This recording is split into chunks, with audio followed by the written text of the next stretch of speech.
आज हम लोग कोऑर्डिनेट ज्योमेट्री पढ़ेंगे। कोऑर्डिनेट ज्योमेट्री ये भी ब्रांच ऑफ ज्योमेट्री ही है, ब्रांच ऑफ ज्योमेट्री है।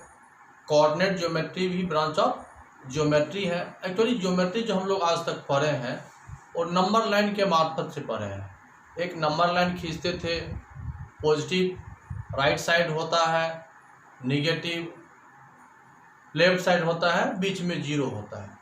अब ये कोऑर्डिनेट ज्योमेट्री है, इसको हम लोग कैसे रिप्रेजेंट करते हैं नंबर लाइन पे, इसमें उसका क्या लोकेशन होगा, इसको सॉल्व करने का तरीका जो है, हम लोग पहले इसको पॉइंट को इंडिकेट करते हैं, फिर उसके बाद उसको सॉल्यूशन करते हैं, इक्वेशन फाइंड करते हैं, इक्वेशन से सॉल्यूशन फाइंड करते हैं। तो कोऑर्डिनेट ज्योमेट्री के बारे में कुछ हम लिखे हैं, थोड़ा सा देख लीजिए। कोऑर्डिनेट ज्योमेट्री जो है ये 1637 में रेने डिस्क्रेट्स नाम के जो मैथमेटिशियन थे, यही उन्होंने बताया। इसको जो लिखने का तरीका है, यही साइंटिस्ट मैथमेटिशियन साहब ने हमको मदद किया। अब यहाँ देखिए क्या लिखा हुआ है, geometry begins with a point and straight line. निश्चित रूप से कहीं भी ज्योमेट्री शुरू होगा तो एक पॉइंट इंडिकेट होगा और एक इक्वेशन होगा और एक लाइन होगा। अब यहाँ पर ये कोई लाइन है तो ज्योमेट्री में कैसे इसको रिप्रेजेंट करेंगे।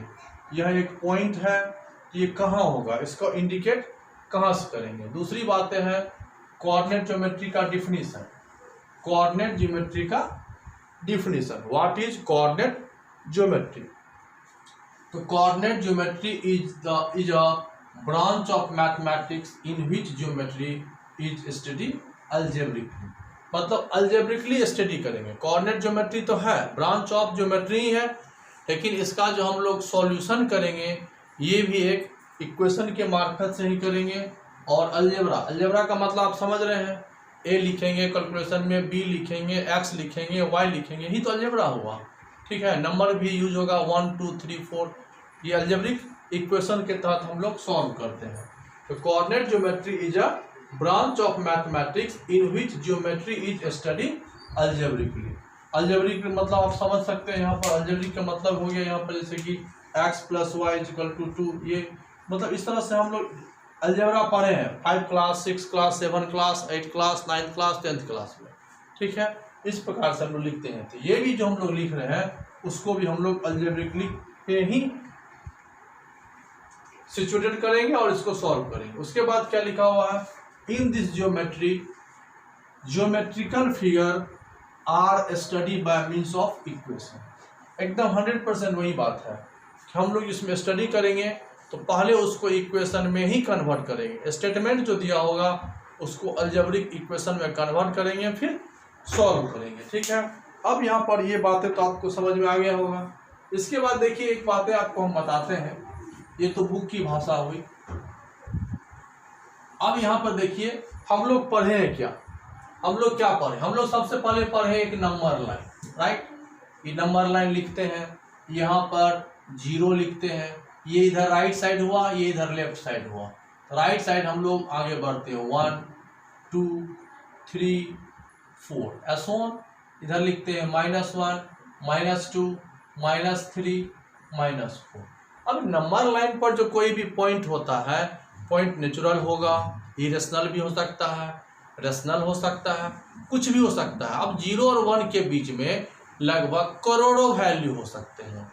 0.1 0.111 0.00001 बहुत सारा पॉइंट है, लेकिन उसको हम एग्जैक्ट पोजीशन पर इंडिकेट नहीं कर पाते हैं, अप्रोक्स लेते हैं। क्या लेते हैं, अप्रोक्स लेते हैं। अब यहाँ पर 0 और 1 है, 0 और 1 के बीच में हमको ये लेना हो, अब कहाँ से इंडिकेट करेंगे हम, अप्रोक्स लेंगे या फिर इसको एक्सटेंड करेंगे। तो नंबर लाइन पे अगर 2 है तो एग्जैक्ट तो हम दिखा देंगे कि ये 2 है, लेकिन कुछ रेशनल या इरेशनल नंबर आ जाएंगे तो एग्जैक्ट लोकेशन नहीं होगा। ये तो हो गई नंबर लाइन। नंबर लाइन में किसी भी पॉइंट को हम इंडिकेट करते हैं।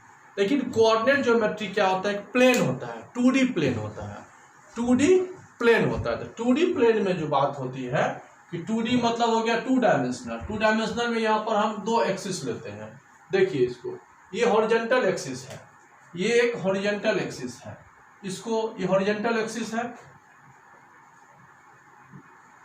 ये हॉरिजॉन्टल एक्सिस है। हॉरिजॉन्टल एक्सिस को एक्स एक्सिस कहा गया, एक्स एक्सिस कहा गया। और ये एक वर्टिकल एक्सिस है, इसलिए क्या है, ये हो गया वर्टिकल एक्सिस। इसको वाई एक्सिस माना गया, वाई ओ वाई डैश, और इसको एक्स ओ एक्स डैश। अब यह समझिए, यही 2D हुआ, 2 डायमेंशनल लाइन हो गया, एक्स एक्सिस और वाई एक्सिस, 2 डायमेंशनल ज्योमेट्री यही हुआ। अब ये भी एक तरह से समझिए अब नंबर लाइन है। तो नंबर लाइन जब ये हम इस तरह से खींचे, location of point in a plane, अब यहाँ पर कोई पॉइंट है, अब यहाँ पर तुम हो या हम है, देखिए यहाँ पर नंबर लाइन में यहाँ लिखिए 1, नंबर लाइन की तरह ये लिखिए 2, यहाँ नंबर लाइन की तरह लिखिए 3, यहाँ 4। एक्स एक्सिस पॉजिटिव हो गया, वाई एक्सिस यहाँ पर -1, -2, -3, -4। अब वाई एक्सिस वर्टिकल में ये पॉजिटिव लिया गया है, तो 1, ये 2, ये 3, ये 4 ऐसा, और यहाँ -1, -2, -3, -4। अब यहाँ देखिए हम यहाँ हैं, इस लाइन को एक स्ट्रेट लाइन खींचिए, यहाँ से एक स्ट्रेट लाइन खींचिए, और यहाँ से एक स्ट्रेट लाइन खींचिए, यहाँ से एक, यहाँ से खींचिए। तो ये एक पॉइंट को इंडिकेट किया। इस पॉइंट में ये पहले 2 लिखते हैं, फिर 3 लिखते हैं, इस पर चर्चा करेंगे। 2 क्या है, 3 क्या है। ये जो एक पॉइंट हुआ P, इसका कोऑर्डिनेट हुआ 2D, 2 डायमेंशनल है। ये शो करता है ये डिस्टेंस, ये कितना आप आए हैं, ये इस एक्सिस से आप कितना इधर है, और ये जो 3 है ये इंडिकेट करता है इस एक्सिस से आप कितना ऊपर है। ठीक है, इस तरह से 2D में लोकेटेड होता है। कोई भी पॉइंट है 2D फ्रेम में इस प्रकार से लोकेटेड होता है। अब जो यहाँ पर हम 2D लिखे, अब जो यहाँ पर हम 2 और D लिखे हैं, ध्यान दीजिएगा थोड़ा सा, 2D लिखे हैं, तो ये जो पॉइंट हुआ इसको किस प्रकार से, ये तो एक स्पेशल पॉइंट हुआ कि कोई भी पर्सन, कोई भी ऑब्जेक्ट इस पॉइंट पर इंडिकेट है, तो डायग्राम बताया हम। अब यहाँ पर थोड़ा समझिए कि फर्स्ट कोऑर्डिनेट को x लिखते हैं और सेकेंड को y लिखते हैं। अब ये एक्स वाई जो है इसका नाम क्या है, इसका नाम है अबसिसा, ये अबसिसा है, और इसको बोलते हैं ऑर्डिनेट। ऑर्डिनेट दोनों मिलके हो गया कोऑर्डिनेट। ये कोऑर्डिनेट पॉइंट है किसी का, वर्टेक्स का ये कोऑर्डिनेट है, इसको बोलते हैं कोऑर्डिनेट। ये समझ में आ गया। ये जनरल पॉइंट हुआ।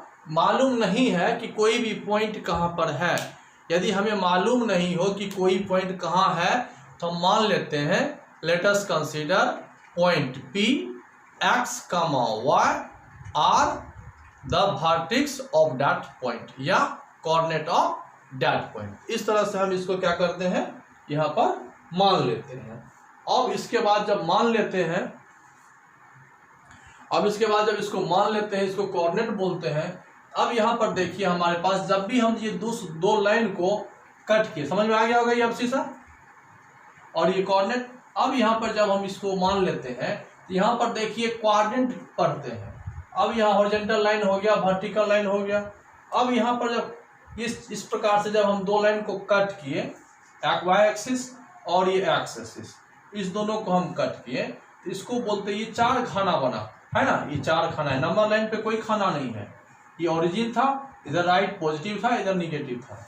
ये जो 4 खाने बने इसको क्वाड्रेंट पढ़ते हैं। क्या बोलते हैं, क्वाड्रेंट। तो क्वाड्रेंट में ये जो हुआ इसको फर्स्ट क्वाड्रेंट बोलते हैं। क्या बोलते हैं, फर्स्ट क्वाड्रेंट। इसको बोलते हैं सेकेंड, ये हो गया सेकेंड क्वाड्रेंट।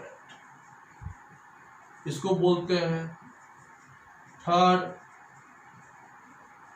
क्वाड्रेंट, इसको बोलते हैं फोर्थ क्वाड्रेंट। इस प्रकार से जब हम 2D की बात करेंगे, 2D में एक वर्टिकल एक्सिस हुआ, एक हॉरिजॉन्टल एक्सिस हुआ, दोनों एक्सिस एक दूसरे को कट किया। जिस पॉइंट पर कट किया उसको ओरिजिन बोलते हैं।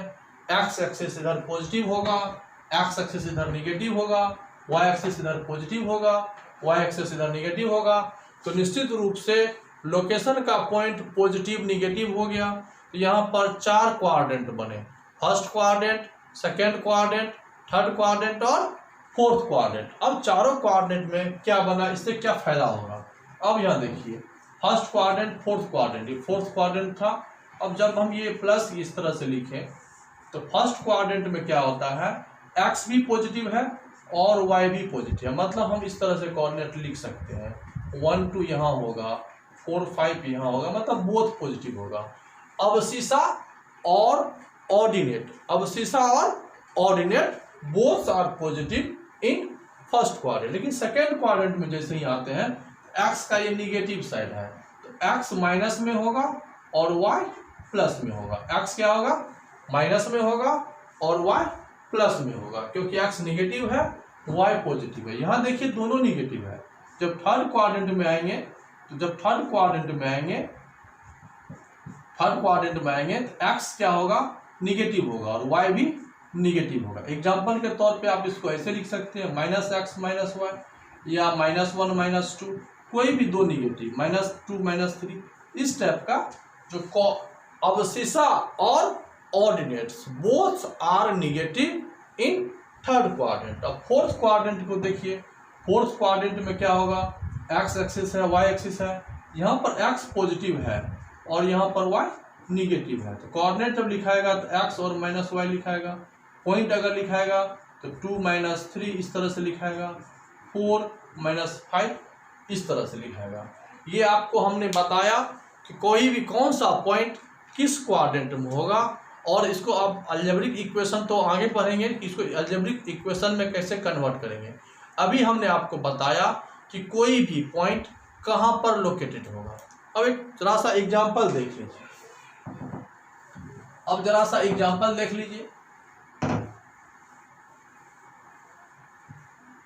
हमने आपको कहा कि ये पॉइंट बताइए, पॉइंट जो है 0 2 0 -2 -3 0 -4 0 0 -4 5 2 -1 -3 -6 4 4 -6, इस टाइप का हमने 8 पॉइंट लिखे और आपसे सवाल करें कि बताइए ये सारे पॉइंट कहाँ कहाँ होंगे। तो फर्स्ट पॉइंट की बात कीजिए 0 2, 0 2 कहाँ होगा, ये अवशिषा 0 है और y 2 है, x 0 होगा y 2, यहाँ पर होगा ये पॉइंट 0 और 2। अब यहाँ पर एक बात आप समझ लीजिए, यहाँ पर नोट करके बता देते हैं दो बातें। पहला, एट x एक्सिस y 0 होगा, मतलब x एक्सिस पर कोई पॉइंट लेंगे तो x होगा और y 0 होगा। और दूसरा, एट y एक्सिस x का वैल्यू 0 होगा, मतलब ये 0 और ये इस तरह से कोऑर्डिनेट मानेंगे। देखिए ये y एक्सिस था, y एक्सिस में x 0 होता है तो x 0 है और y पॉजिटिव ऊपर हो गया। यहीं पर जब हम ये बातें करते हैं, ये क्या लिखा हुआ है 0 और -2, तो 0 और -2 यहाँ हो जाएगा आपका। ये पॉइंट नंबर आपका, अगर इसको a मान लेते हैं, इसको b मानते हैं, तो ये b पॉइंट आपका यहाँ पर है और 0 -2 ये हुआ, ये पॉइंट हुआ आपका b, ये पॉइंट आपका हुआ b। अब देखिए c पॉइंट की बात करते हैं। c पॉइंट आपका ये हो गया, एक्स एक्सिस है, अवशिषा है, ऑर्डिनेट 0 है, ऑर्डिनेट से मिलाइए इसको, कहाँ होगा ये, एक्स एक्सिस है, उल्टा यहाँ लिखा गया, यहाँ होगा और यहाँ सही लिखे 0 होगा, a होगा। अब हम लोग ये पढ़ रहे हैं, अभी हम लोग ये देखिए यहाँ पर है a और 0। अब यहाँ देखिए क्या लिखा हुआ है, d पॉइंट, d आपका है, c कितना है -3 0, तो -3 आपका x यहाँ है, ये आपका c पॉइंट हुआ -3 और ये 0, -3 और 0 ये आपका इस पॉइंट हुआ। अब इसके बाद देखिए 0 और -4, तो 0 -4 कहाँ है, ये आपका देखिए 0 है और -4, 0 -4 आपका यहाँ हो जाएगा, 0 और -4 आपका यहाँ हो जाएगा, ठीक है। डी ई पॉइंट की बात करें, ई है 5 2, एक्स 5 है और y 2 है, यहाँ से एक लाइन खींचिए और एक लाइन यहाँ से खींचिए, ये पॉइंट जो है आपका ई होगा और इसका कोऑर्डिनेट जो है ये 5 और 2 है। फिर f के पास आइए, f क्या लिखा हुआ है, -1 -3, -1 और -3। तो -1 कहाँ है, -1 ये हुआ, x -1 है, y -3 है, ये -3 हुआ और ये -1 हुआ। दैट मीन्स इस पॉइंट को इंडिकेट करता है, ये पॉइंट आपका f हुआ, ये -1 और -3 लिखा हुआ है। अब यहाँ देखिए क्या लिखा हुआ है, ये -6 और 4, x है -6, y है 4, x हो गया -6, x -6 यहाँ होगा -4 -5 -6, y 4, x -6 ये हुआ, x -6 इस प्रकार से लाइन जाएगा, y4 का ये लाइन गया, तो ये पॉइंट आपका हुआ ये G, ये पॉइंट आपका हुआ G, ये हो गया -6 और ये 4। अब इसको h अगर मान लें तो h क्या है, 4 और -6, x 4 है, x पॉजिटिव ये हुआ, y -6 -4 -5 -6, ये y का हुआ और ये यहाँ पर ये x का हुआ। तो ये पॉइंट जो आपका हुआ h हुआ 4 -6। एक पॉइंट और छूट गया, अगर हम i इसको लिखें x 6 और y 0, ये देखिए 6 और 0 कहाँ होगा, तो ये x एक्सिस पर होगा, तो ये आपका हो गया 6 और 0, ये आपका पॉइंट हो गया। अब यहाँ पर आप एक अनुमान लगाइए कि हमने क्या लिखा, हमने x एक्सिस पर हमेशा y 0 होता है और y सेकेंड होता है, ये फर्स्ट को अब्सिसा बोलते हैं, सेकेंड को कोऑर्डिनेट बोलते हैं। इस प्रकार से हम इंडिकेट करेंगे, हमेशा एट x एक्सिस y का वैल्यू 0 लिखेंगे। अब ये जो कोऑर्डिनेट है आपका, यहाँ जो ये जो कोऑर्डिनेट है, अगर ये जो ओरिजिन है इसको हम 0 0 बोलते हैं, ये ओरिजिन है, यहाँ पर x भी 0 है और y भी 0 है। हमने सारे पॉइंट को लिखा, बोथ पॉजिटिव है तो फर्स्ट क्वाड्रेंट में डाला उसको, x पॉजिटिव है और y निगेटिव है तो हमने यहाँ डाला, बोथ निगेटिव है तो हमने यहाँ लिखा, x पॉजिटिव और y x निगेटिव और y पॉजिटिव है तो हमने यहाँ लिखा। हमने आपको ये बताया कि कोई भी पॉइंट 2D में कहाँ पर होगा, उस पॉइंट का लोकेशन बताया, एग्जैक्ट नहीं होगा, अप्रोक्स होगा, लेकिन अब हम लोग उसको क्या करते हैं, जो भी कंडीशन देगा उस कंडीशन के हिसाब पर सेट करेंगे, जो कि आगे पढ़ेंगे। उसके बाद एक इक्वेशन फॉर्म होगा और इस तरह से क्या होगा, सॉल्यूशन होगा। अभी हम लोगों ने सिर्फ ये पढ़ा कि लोकेटेड एट पॉइंट्स, कोई भी पॉइंट कहाँ पर लोकेट करता है, ठीक है, कोई भी पॉइंट कहाँ पर इंडिकेट करेंगे, कौन सा पॉइंट कहाँ होगा, क्वाड्रेंट कितने हुए, एक्सिस क्या हुआ, फोर्थ क्वाड्रेंट हुए, etc। इस तरह से हम लोगों ने कोऑर्डिनेट ज्योमेट्री को आपको सिंपल फॉर्म में बताया कि इसको रिप्रेजेंट कैसे करेंगे। अब इसके आगे हम लोग इसमें कुछ पढ़ेंगे।